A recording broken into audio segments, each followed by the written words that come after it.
My father raised a champagne flute under a chandelier built for judges and lawyers, and in front of 140 people, he took my name out of his family in less time than it takes a gavel to fall.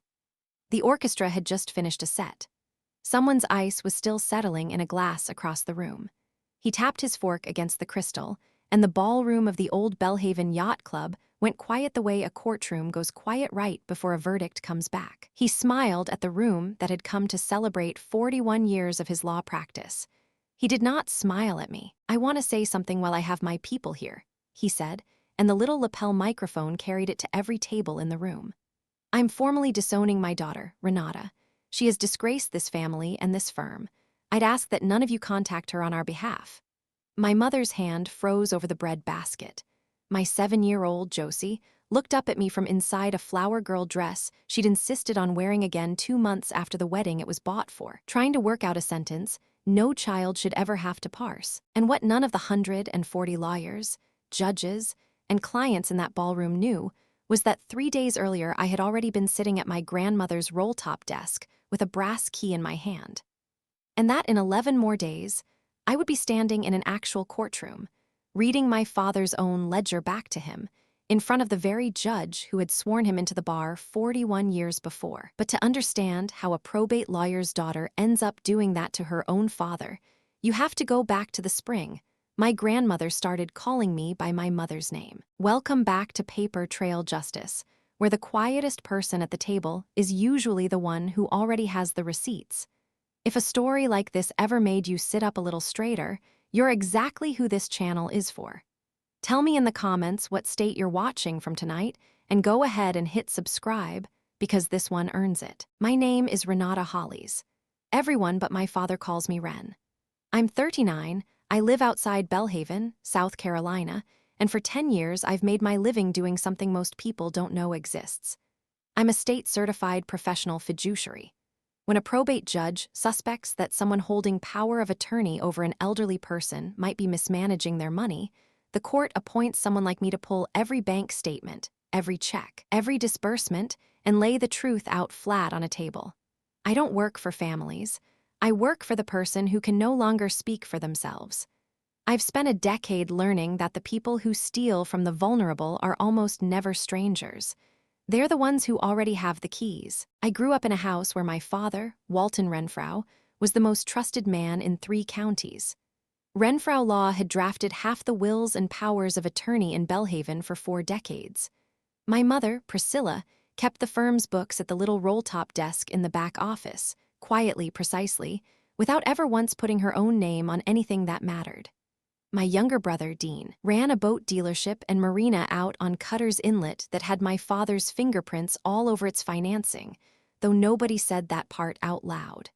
And there was my grandmother, Edith Renfrow, my father's mother, the only person in that family who ever looked at me like my job actually meant something. While everyone else described me at parties as the daughter who does something with old people's money, Edith would take my face in both her hands and say, "You keep them honest, Renata. That's a calling." She was 84 the spring it started. First, she lost the thread of a sentence halfway through. Then she started calling me by my mother's name, then by nobody's name at all, just honey, just baby girl. Then one Tuesday, she called the home health aide the police and asked her to leave the property. My father moved her into Cedar Bluff Memory Care 11 days later. I found out because Cedar Bluff called to confirm a visitor authorization, and I had to ask the coordinator how long my grandmother had already been living there. 2 weeks, she told me. I hadn't been asked to tour it, hadn't been consulted. Someone had simply left my name off the list of people who mattered enough to inform. I told myself it was an oversight. That's the lie you tell yourself in month 1. By month 2, it gets harder to hold. My husband, Nate, is a special investigations unit adjuster for a regional insurance company, which is a long way of saying he spends his working life proving that the story someone tells about a fire or a car wreck doesn't match the paper trail underneath it. We'd been married 12 years, and he knew my family well enough to know when something didn't add up, even from a distance. The week Cedar Bluff called, I told him over dinner, half expecting him to say I was reading too much into it. He didn't. He set his fork down and said, "Document everything, Ren. Dates, names, every visit, every dollar. Not because you think you're right, because you don't know yet what you'll need to prove. I told him I wasn't running an investigation on my own father. He looked at me a second too long and said, "Paper doesn't lie, Ren. People do." I didn't take a single note that first week. Writing things down about my own family felt like an accusation before any crime had been named. So instead, I drove to Cedar Bluff 3 times that week, signed the guest log in my own handwriting, and sat with my grandmother while she told me about a horse she'd owned as a girl in 1958. I didn't know it yet, but that guest log, the plain, boring fact of who actually showed up, would end up mattering more than any speech my father ever gave. The first time I heard the rumor, I was at the pharmacy buying Josie's allergy medicine. Mrs. Delacroix, who used to run the church nursery when I was small, touched my sleeve at the register. "Honey," she said, in the voice people use when they've already decided to be kind about something ugly, "we understand. Families get busy, but your grandmother does still ask after you." I said, "Mrs. Delacroix, I'm out there 4 days a week." Her face did a small confused thing. That's not what she'd heard, she said, and paid for her things and left me standing there feeling like the floor had tilted half a degree. Someone was telling people I'd abandoned my grandmother, and telling it well enough that a woman who'd known me since I was 6 believed it over the person standing right in front of her. I let it go. It's what any reasonable, tired person would do.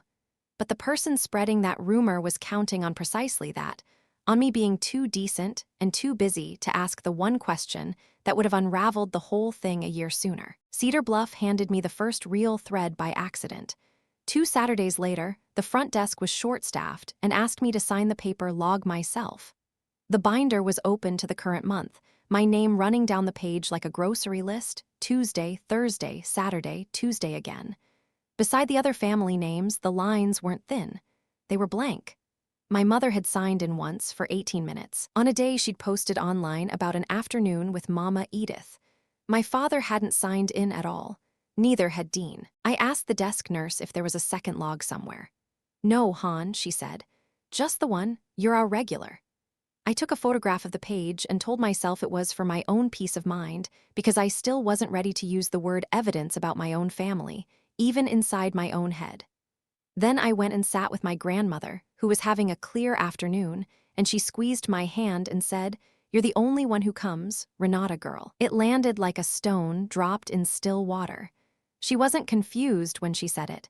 She was reporting a fact she'd been quietly keeping count of. I drove home with that sentence circling, and for the first time I let myself ask the ugly question out loud, alone in the car with the radio off. If everyone in this town already knew I was the one showing up, why was somebody working so hard to convince all of them of the opposite? People don't build a lie that sighs for sport. They build it to cover something.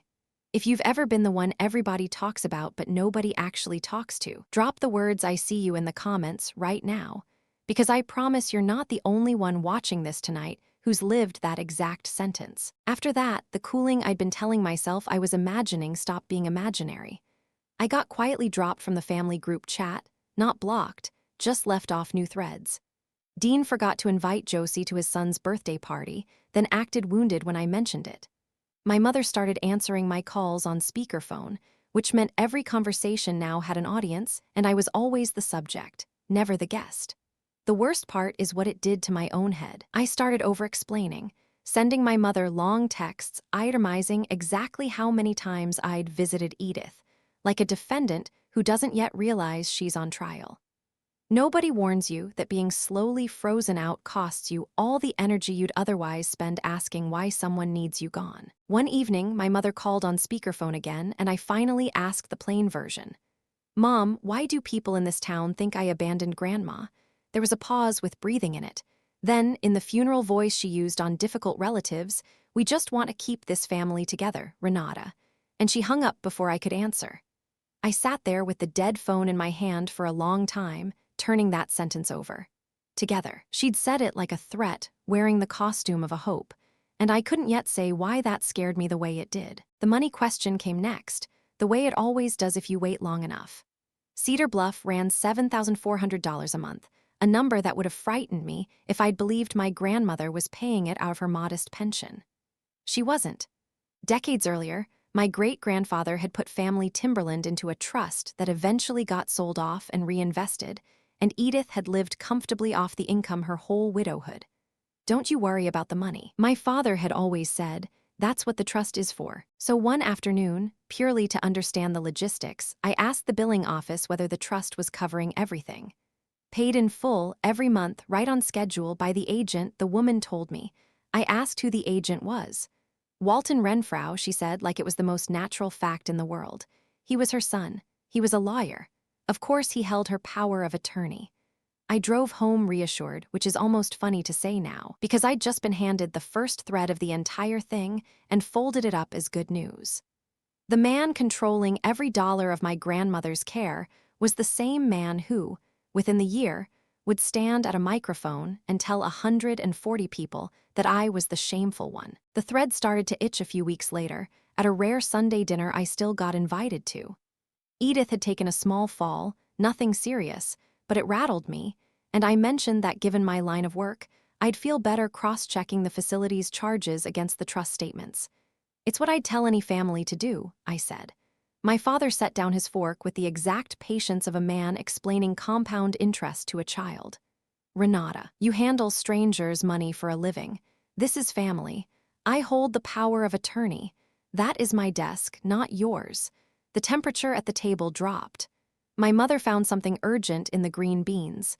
Dean laughed too brightly and asked why I always had to make things complicated. His jaw tightened for exactly 1 second before the courtroom smile came back. "There's nothing for you to see," he said. "She's still living. I'm her agent. It's private." And legally, in that moment, he was correct, which is exactly what stopped me. I had no legal standing to demand a single page. I wasn't being timid. I was being told no by the actual rules, so I did the only thing left to do. I went home and wrote it down, word for word, the date. The phrase, "there's nothing for you to see," in a notebook I finally started keeping after all. Nate's voice was in my head. Paper doesn't lie. I still didn't know what I was building toward, but I had, at last, started building. The next thread came from my brother, though he never meant to hand it to me. Josie had a school friend whose older cousin was renting a pontoon boat for a birthday out at Cutter's Inlet, and I drove out to drop off a life jacket the mother had left at my house by mistake. I hadn't been out to Dean's Marina in almost a year. It used to gleam. New docks, a boathouse with fresh cedar shingles, a row of gleaming center console boats lined up like a showroom. Now half the slip sat empty.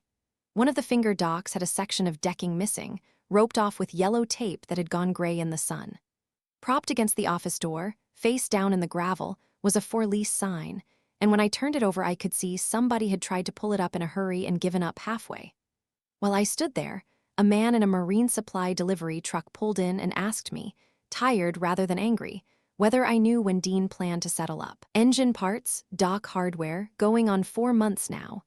I told him I was just dropping off a life jacket, and he sighed and climbed back into his truck. Dean came out of the office, saw me holding the sign, and his whole body changed.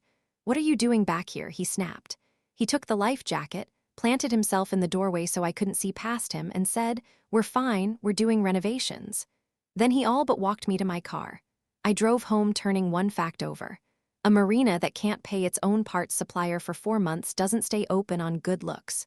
Someone, somewhere, was clearly keeping it afloat.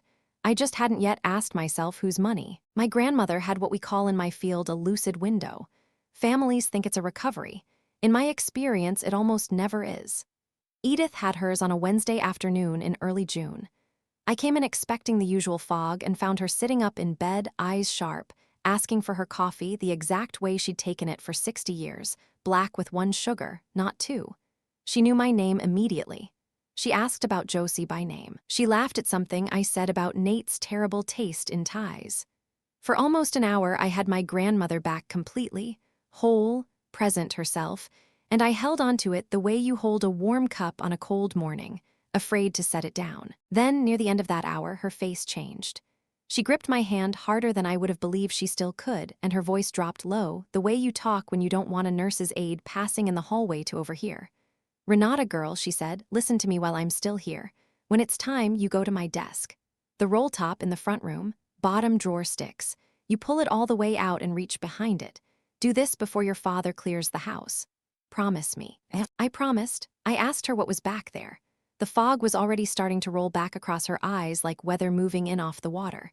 "What's mine to give," she said, "and what's already been taken?" Then she asked if I'd come to read the water meter, and she was gone again, somewhere I couldn't follow her. I sat with her until visiting hours ended. On the drive home, those two phrases rode the whole 20 minutes with me.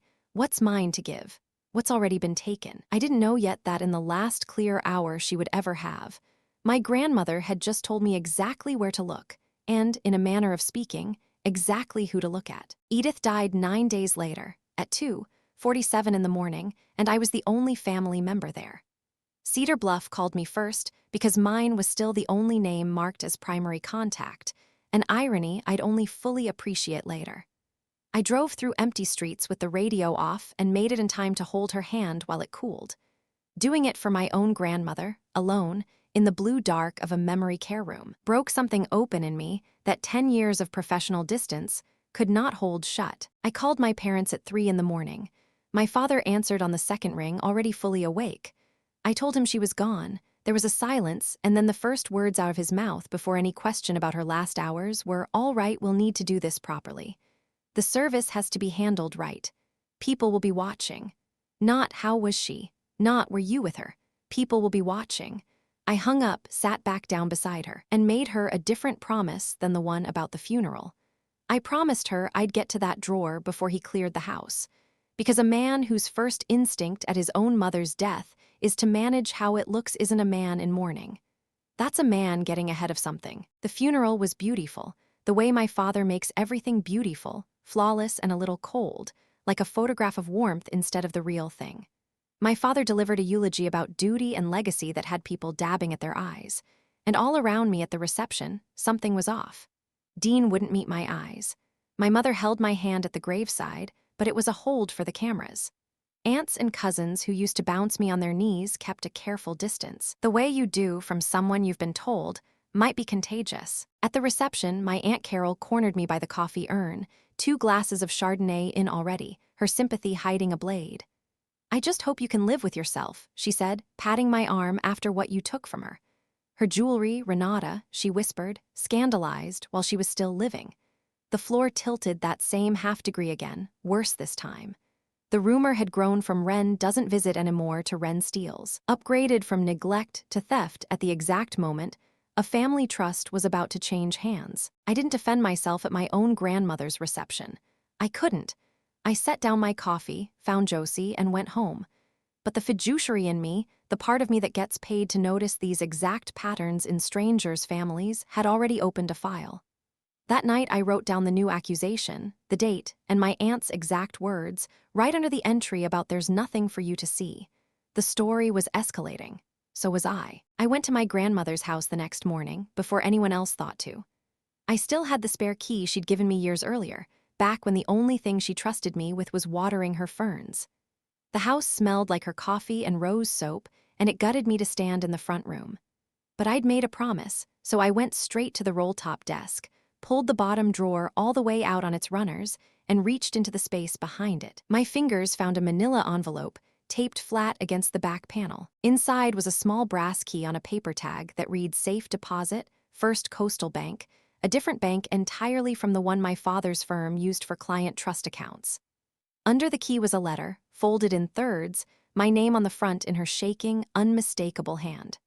"My Renata girl," it began. "You were the only one who came. I'm not so far gone I don't know that. There's something I've been too tired to fix on my own, so I'm leaving it to you. Walton has been dipping into the well for years, not just mine. I told myself a son helping himself from his own mother's account wasn't real stealing, but I found out this spring it's bigger than me. When I tried to ask him about it, he told me I was confused. Maybe some days I am, not about this. I changed things quietly with a lawyer he doesn't know. When I'm gone, you're the one I've named to look after what's left. He won't take it kindly. Be careful. Love, your grandmother." I sat on the edge of her bed for a long time. Not just mine. Bigger than me. You're the one I've named. 3 sentences in a dying woman's failing hand, and the whole floor finally gave way for real underneath me. She hadn't been confused. She'd been outvoted for years by a son who controlled both the money and the story, right up until the moment she found a way to quietly take both of those things back from him without ever raising her voice. That same week, 2 envelopes arrived that told me exactly how my father's mind worked. The first came to my house, heavy cream cardstock, embossed gold script. The South Carolina Bar Association cordially invites you to celebrate the Distinguished Service Award presented to Walton J. Renfrow, Esquire, 41 years of dedicated practice. A black tie gala at the Belhaven Yacht Club, his triumph staged for maximum witnesses. The second envelope had gone separately to Nate's parents, who I hadn't even discussed my father within over a year. At first, it didn't make sense. My grandmother had just died, the rumor mill had me pegged as a woman who steals from dying relatives, and my father was throwing himself a black tie celebration, making certain my own in-laws would be there to witness it. If you wanted distance from a disgraceful daughter, you don't invite her and her husband's family to the biggest night of your career. Unless the party wasn't happening despite me.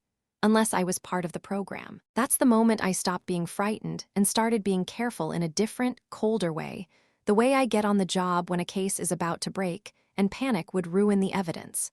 My father did not make mistakes about optics. He'd invited me, my in-laws, and half the legal establishment on purpose. Whatever he was planning, he wanted an audience, and he wanted it to include the people whose opinion of me mattered most. I called Nate that night and told him everything, the letter, the key, both envelopes. He was quiet for a long moment. "Don't open that safe deposit box yet," he said. "Don't tip your hand. And whatever happens at that party, Ren, you keep your face the way you keep it on a case walkthrough. I think your father is about to do something in front of everybody," he said, "and I think it's because some part of him is already scared of you, and he doesn't know yet how right he should be." The letter said Edith had made changes with a lawyer my father didn't know about, so I found that lawyer. A small firm 2 counties over, a woman named Adele Foss, quietly retained by my grandmother 18 months earlier. I called and explained who I was, my voice steadier than I actually felt. "Mrs. Hollies," she said, "I've been expecting your call.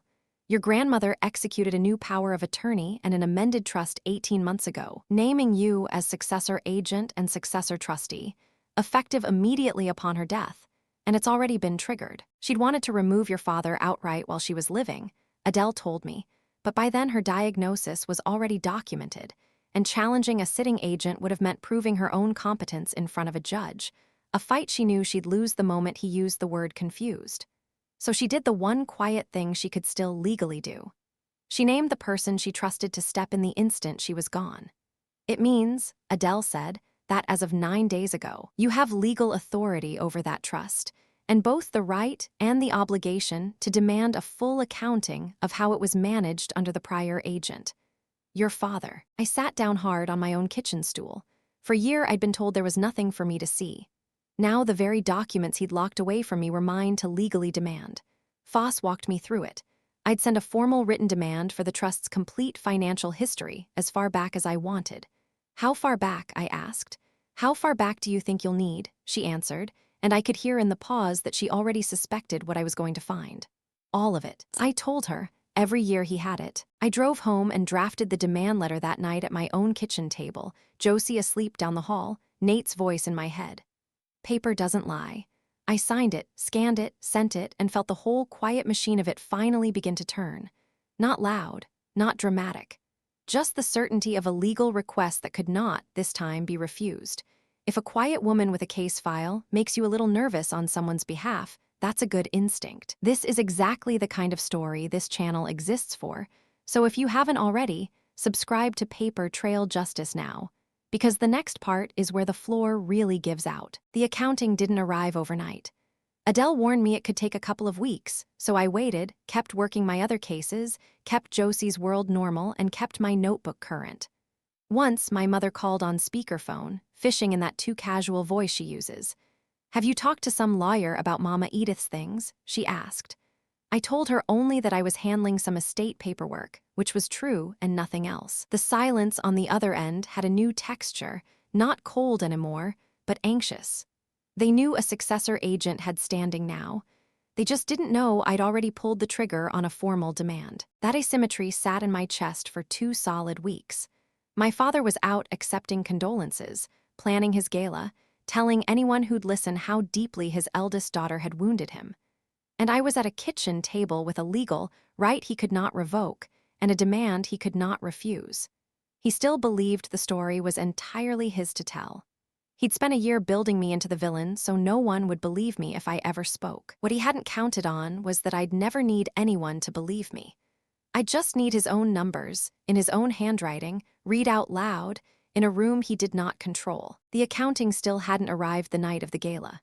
Adele had said any day now, so I walked into the Belhaven Yacht Club that evening with nothing in my hands but a small clutch purse and a bad feeling I couldn't quite name. The ballroom was done up beautifully.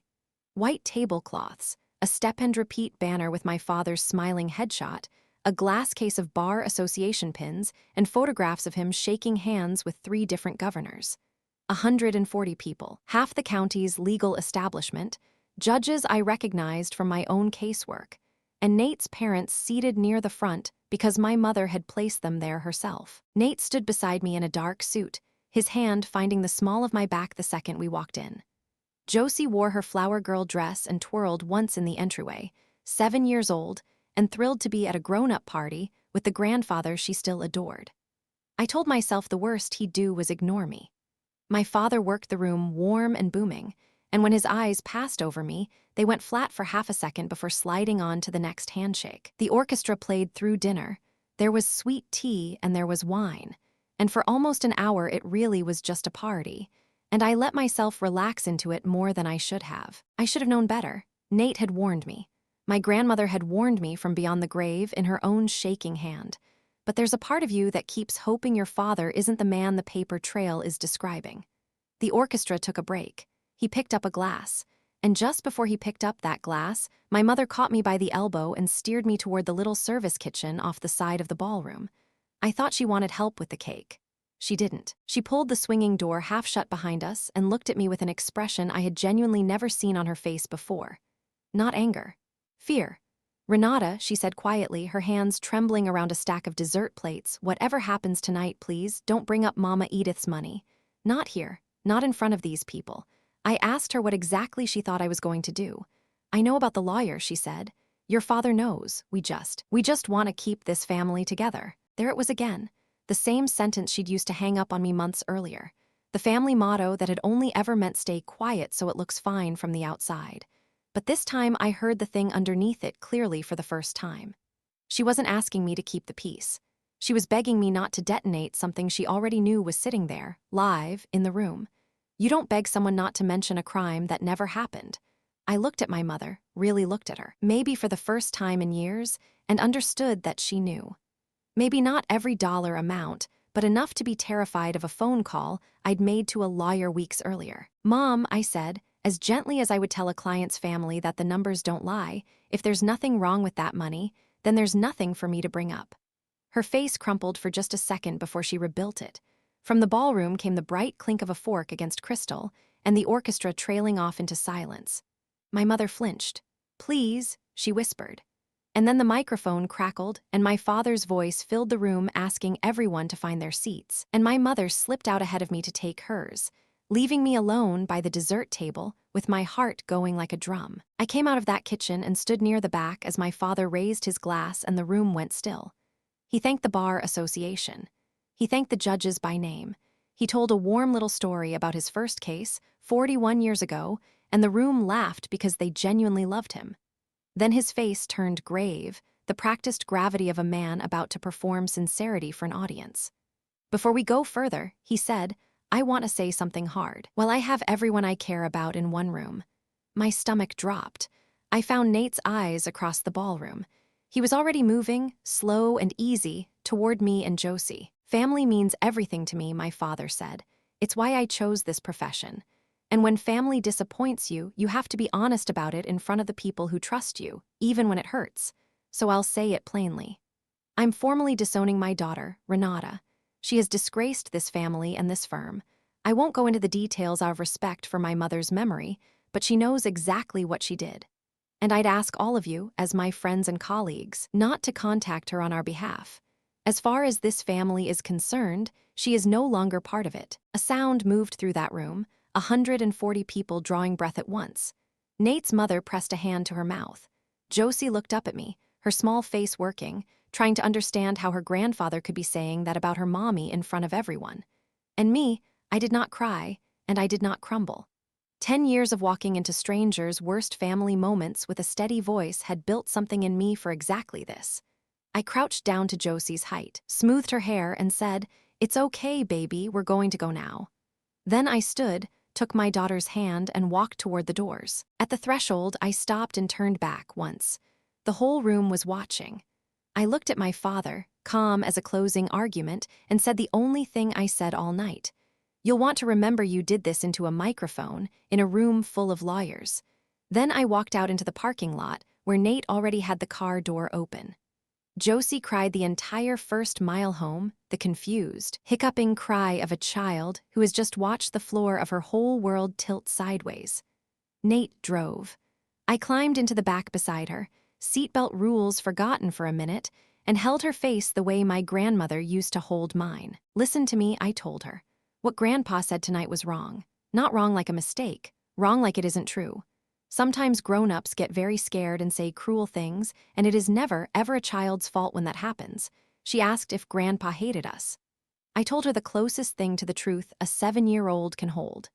Grandpa is scared about something he did, and when people are scared, they sometimes get angry at whoever's brave enough to ask questions. That person is me tonight, and I'm okay being that person. She asked if we were still a family. I told her, you, me, and Daddy, always. Nothing anybody says into a microphone can change who loves you. She settled eventually into the exhausted, hollow quiet that comes after a storm. And I made myself a second promise, sitting in the back of that car with her hand in mine. Whatever I did next, I would never once use her to do it. My father had put a child in the line of fire to land one blow on me. I would not become a person who did the same thing back. When Josie was finally asleep, Nate and I sat at the kitchen table where all my paper lived. "You okay?" he asked. "No," I told him honestly. "But I'm clear." He nodded. "Good, because I have a feeling that accounting is about to show up." It showed up 2 days later, a thick certified envelope from Adele's office. I signed for it on my own front porch and made myself wait until that night to open it, Nate across from me with 2 cups of coffee neither of us would drink. Then I spread 6 years of the trust's financial history across my kitchen table and read it the way I read a case file that's about to break wide open. The numbers told a clean, ugly story.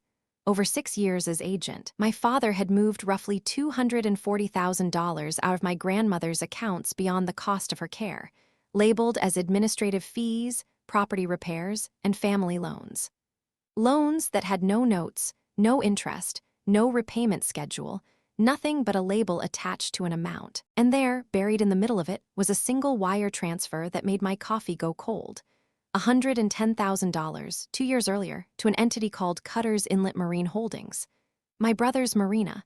The money that had kept Dean's docks lit and his lease sign face down in the gravel had come straight out of the well my grandmother had warned me about. I sat back in my chair. Nate watched me across the table. "There it is," I said. He just said, "Now you can see. And here's the thing I need you to feel, because it's the whole engine of everything that came after." My father had absolutely no idea I had any of this. As far as he knew, he'd already won. He'd disowned me in front of 140 witnesses. He'd let a rumor about theft grow for a year with no correction from me.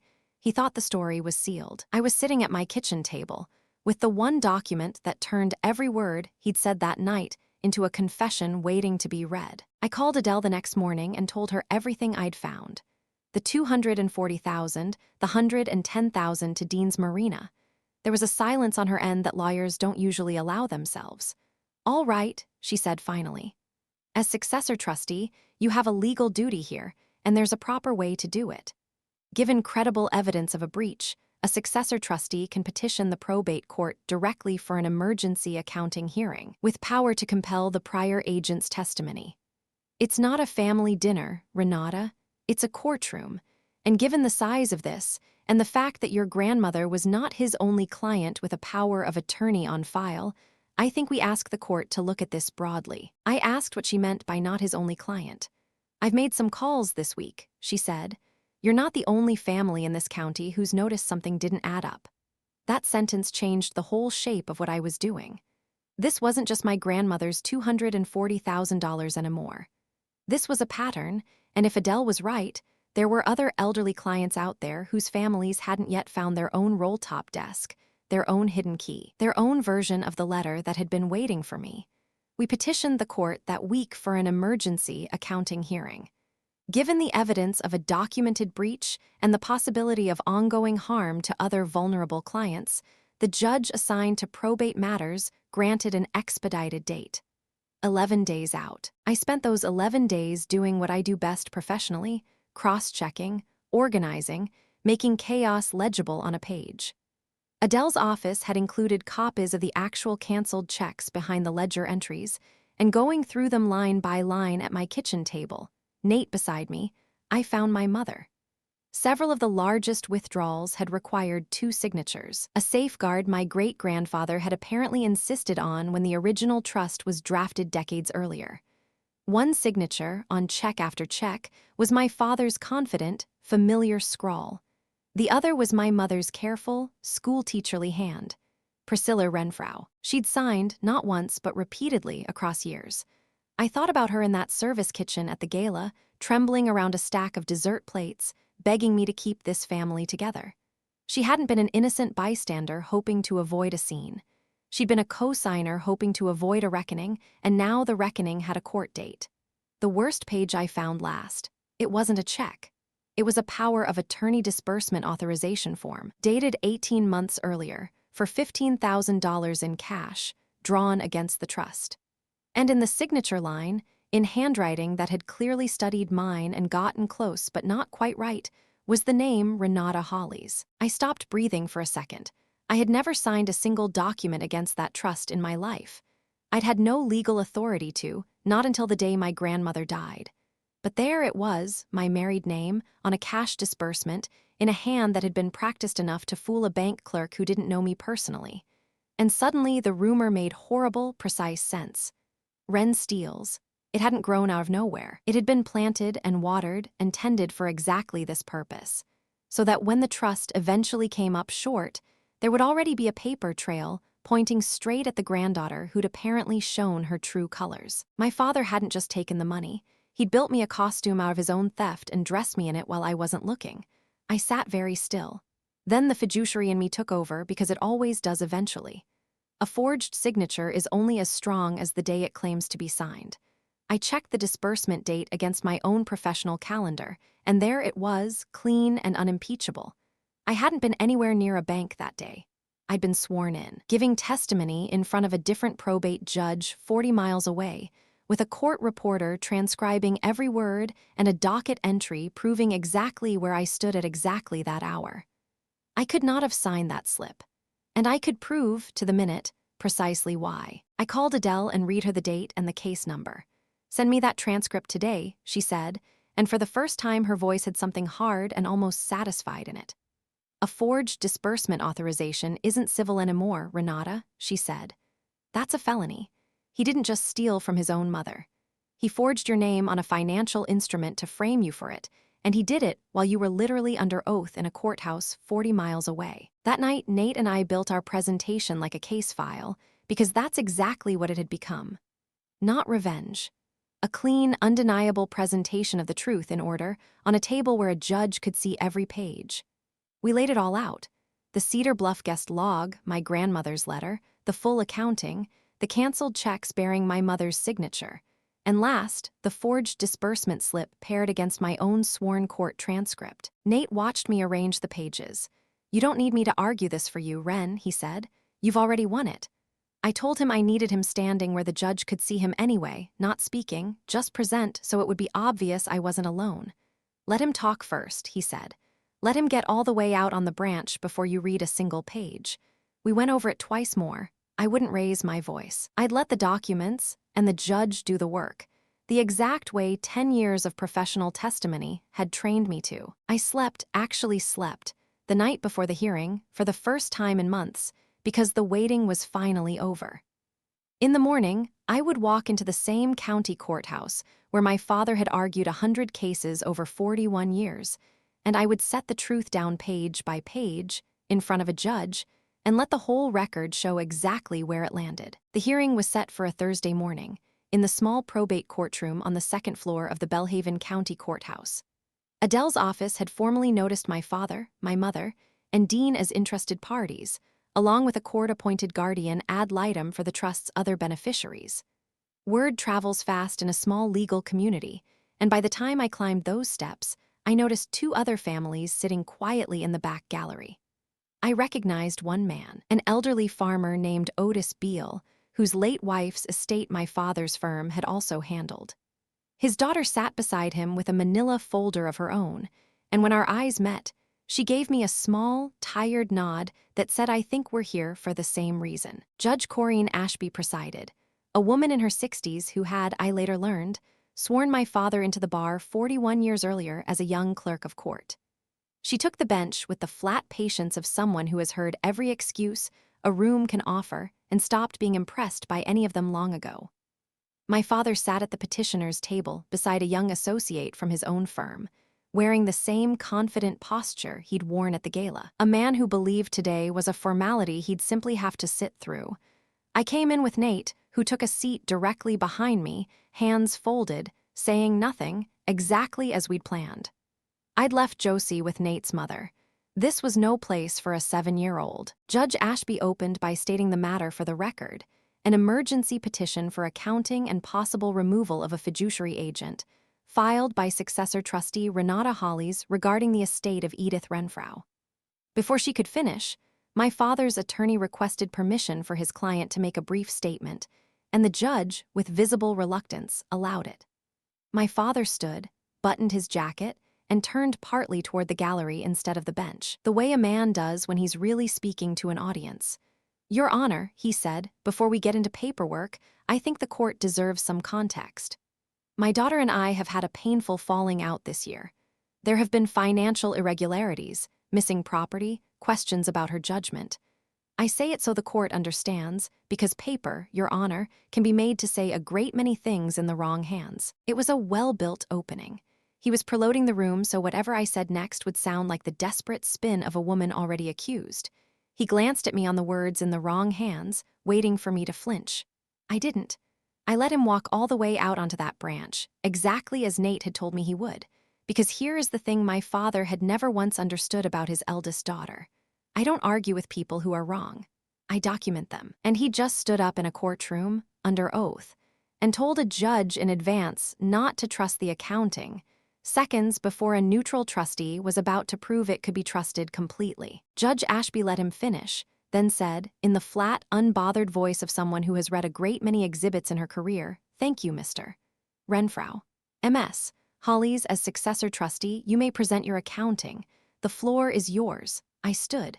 I felt every set of eyes in that courtroom land on me at once, and I opened my folder. I didn't raise my voice, and I want you to picture that clearly because it's the entire point of this story. The room seemed braced for a shouting match, the disgraced daughter against the wounded father, finally going at each other in public. Instead, I spoke the way I speak in every hearing I've ever given testimony in. Quiet, steady, every word chosen ahead of time. "Your Honor, my grandmother named me to look after what was left of her trust," I said, so I requested a complete accounting of how it had been managed. These are the trust's own records, verified against the bank's originals. I laid the first page on the exhibit table where the judge and the gallery behind me could see it. Over 6 years, beyond the cost of her care, $240,000 was withdrawn from this trust by the prior agent. A sound moved through the gallery. I laid down the second page. $110,000 of that went, in a single wire transfer 2 years ago, to Cutter's Inlet Marine Holdings. I didn't look at Dean yet.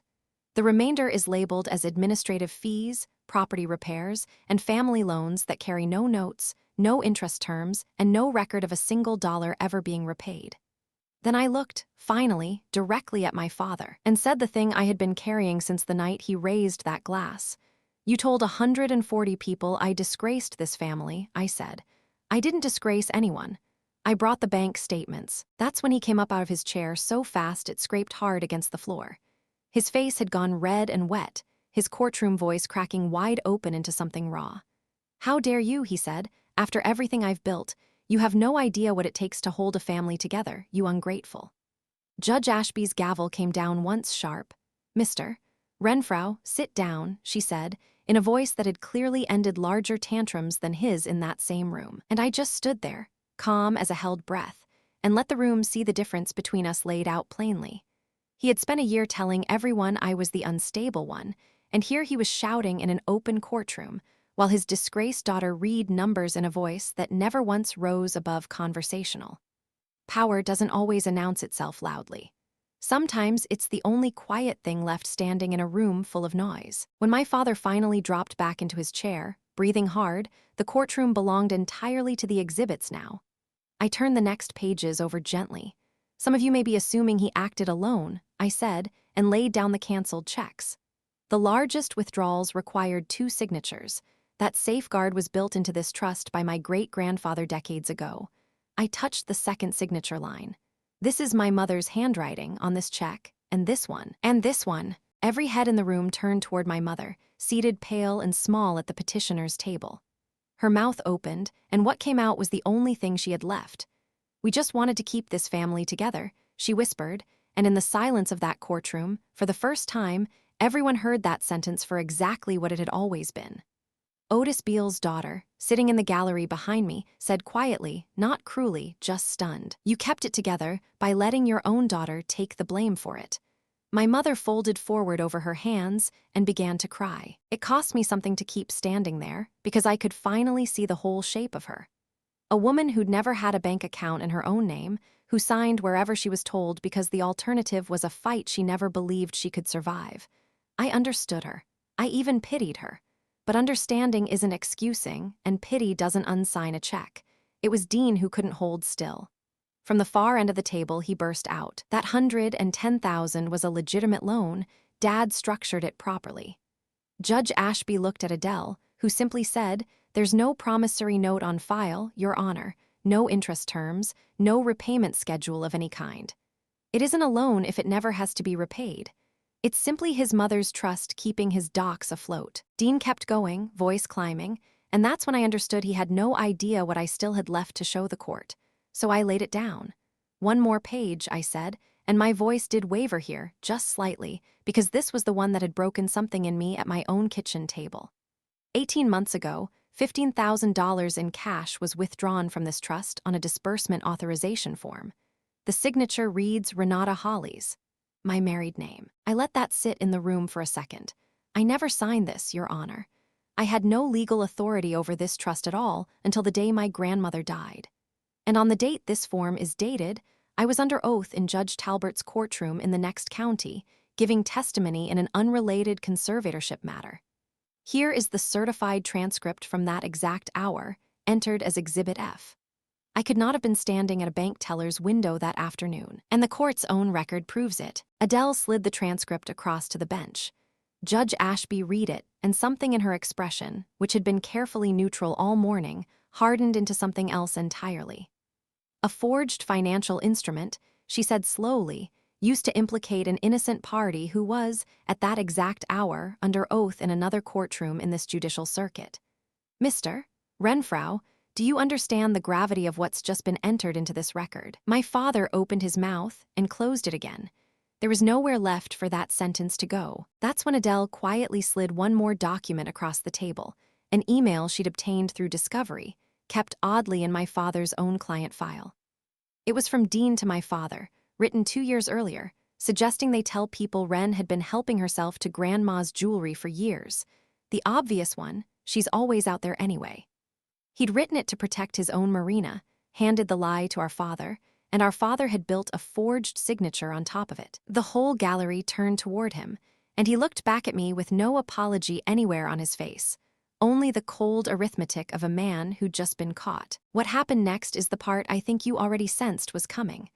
140 people had watched my father erase me with a microphone 11 days earlier, and said nothing. Now, in a courtroom of maybe 30, I watched a slower, quieter version of the same turning happen. Otis Beale stood, walked forward, and handed his own folder to Adele. His daughter followed. 2 associates from my father's own firm exchanged a look, and left before the hearing was even adjourned. Judge Ashby let the room settle, then spoke over it, clear and official.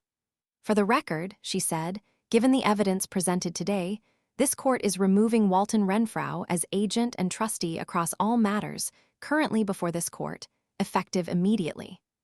The forged disbursement in particular will be referred to the county solicitor's office for criminal review, and given the additional matters raised by other interested parties present today, I am also directing a referral to the State Bar's Office of Disciplinary Counsel for a full audit of every fiduciary matter this firm currently holds. My father sat in the middle of an emptying room, the career of 41 years he'd built folding, in the space of one Thursday morning, into an active investigation.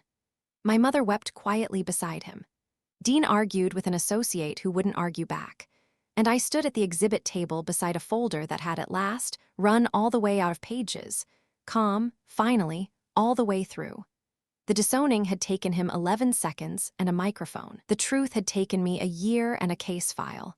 But the truth, it turns out, has never once needed a microphone. It only ever needs to be read out loud once in a room finally ready to hear it. My father made one last attempt to hold the room. He stood again, slower this time, reaching for the booming voice that had carried a courtroom for 41 years. "I built this firm," he said. "I built this family's name. Everything any of you have, I and you spent it," I said quietly, and sat back down, letting my words settle over his like a final page closing a file. He stopped. There was nowhere left to go from there, because everyone in that room had just watched exactly what he'd spent, and exactly how. That was when Nate finally moved. He rose from the gallery, unhurried, and came to stand beside me at the table, not in front, beside, his shoulder near mine, hands folded, saying nothing. He didn't need to say anything. His simply being there said everything that mattered, that the woman they'd all been told to shun for a year had never once been the thing they'd been told she was, and was done standing alone in any room, ever again. My father looked at the two of us, steady and side by side, and I think that was the moment he finally understood it was over. Not the money. The money was, in the end, only numbers. What was actually over was the story, the one where he was the wronged, honorable man, and I was the shame of the family. He told that version for a year. It had lasted about 40 minutes against the paper trail. As people gathered their things outside the courtroom, Otis Beale's daughter came up to me quietly and asked whether I was going to press for everything, criminally, financially, all of it. "You could, after what he did," she said. I thought about it honestly. There's a version of this where I burn it all down, press every charge, make certain Walton Renfrew ends up with nothing. That thought had its own dark appeal for a while, but I thought about my grandmother's letter. Look after what's left, not destroy him. The trust will be made whole, I told her. Restitution goes back to the beneficiaries it was always meant for, including your father. What happens with the bar and the solicitor's office is out of my hands now, and that's where it belongs. I'm interested in making sure nobody in this county ever again hears my name attached to the word thief, when the only thing I actually took from that family was the truth, out loud, in front of the same people who'd already heard the lie. She nodded slowly, like that answer weighed more than pure revenge would have. It did, because revenge would have made the whole thing about him. The truth made it about my grandmother, about a guest log with my name running down the page, about a dying woman who spent her last clear hour making certain the right person ended up holding the key. The fallout moved fast, the way it does once a dam that's held for years finally lets go. Within a month, the State Bar's Disciplinary Council had opened a formal investigation across every fiduciary file the firm held. 2 more families came forward once the news made the local paper, each with their own version of a rolltop desk and a hidden envelope. My father didn't so much retire as get quietly escorted out of his own practice. His 41 years folded into a case number. Dean's Marina closed by the end of that summer, the docks failing inspection once my grandmother's money stopped propping them up. My parents kept the modest house they'd always lived in because I made certain the restitution order targeted exactly what had been taken, not $1 more. I had no interest in seeing my own mother put out on a curb. None of it felt like winning. It felt like setting a badly broken bone, necessary and correct and nobody's idea of a good evening. But the county that had spent a year believing I couldn't be trusted around an old woman's money now knew, on the public record, exactly who had been dipping into the well. When I ran into Mrs. Delacroix at the pharmacy that fall, she crossed the entire store to take my hand and tell me she was sorry. I told her it was all right. Mostly, by then, it was. A few nights later, Josie climbed into my lap and asked the question I'd been quietly waiting on. Are we ever going to see Grandpa and Grandma again? I'd thought hard about how to answer that honestly, because it would have been easy, even satisfying, to let her hate them the way I sometimes let myself. But she's 7, and the grudge isn't hers to carry, and I'd promised myself in the back of that car outside the yacht club that I would never once turn her into a weapon. So I told her the truth in the size a 7-year-old can actually hold. Grandpa did something wrong, and it hurt a lot of people, including me, I said. Right now, it isn't safe for your heart to be around that. But people can change if they're ever honest about what they did. That's not closed forever. It's just closed for now. She thought about that with her whole serious little face. Okay, she said, but I'm keeping great-grandma Edith's brooch. That's mine. I laughed, the first real laugh I'd had in weeks. That one's really yours, baby, I told her. She left it to you on purpose. And she had. It was in the safe deposit box, in a small velvet pouch with a tag in Edith's own hand. The only piece of jewelry in this entire story that ever actually, legitimately changed hands. My mother called me once about 6 weeks after the hearing. I let it go to voicemail and listened to it twice. It was half apology and half defense. I never meant for it to go this far. Your father can be very, and I deleted it before she finished the sentence. Not out of anger, just clarity. I called her back the next day, ready this time, and kept it short. Mom, I'm not going to hate you for the rest of my life. Josie can know her grandmother someday, if you ever become someone honest with me, but here's my one boundary. My door stays open to the truth. It stays closed to whatever version of this is comfortable for you. If you ever want to tell me, plainly, exactly what you signed and why, I'll listen. Until then, take care of yourself. She was quiet a long moment. Then she said, I understand. I don't know if she really did, but I'd said the true thing plainly, and that was mine to do. I think about that rolltop desk a lot these days. The photographs, the small brass key, 3 sentences in a shaking hand that turned out to be sturdier than a microphone, and a 41-year career combined. Reputation is what people say about you at the party. Character is what's still true the next morning, once the receipts finally come out.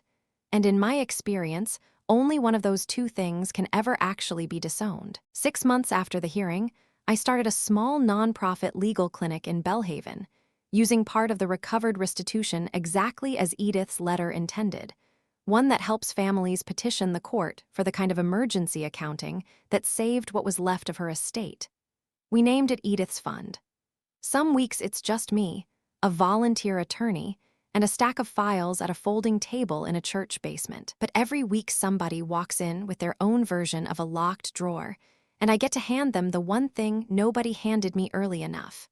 Somebody who already knows what to look for. That's where I'll leave it.